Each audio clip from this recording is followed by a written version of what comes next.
ब्रह्मम् श्रीरुद्ररूपम् ध्यायेत् शुद्धस्फटिकसङ्काशम् त्रिनेत्रम् पञ्चवक्त्रकम्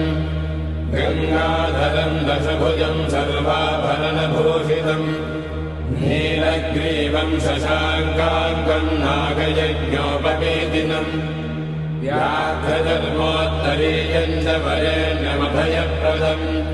कमण्डलवक्षसूत्राणाधारिणम् शूलपाणिनम् ज्वलन्तम् पिङ्गलजटाशिखामध्योतधारिणम्